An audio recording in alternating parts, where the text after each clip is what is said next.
Each statement contains two words that differ only by one of these sounds.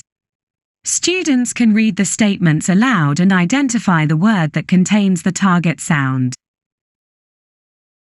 Pat sat on the mat. Fat sat on the mat.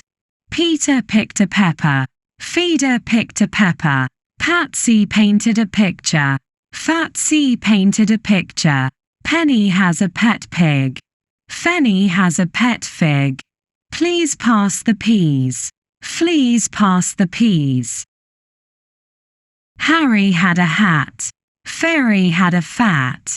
He hit the ball. Fee fit the ball. Hank hates the heat. Frank fates the feet. The horse has a hoof. The force has a roof. She has a high fever. She has a 5 fever.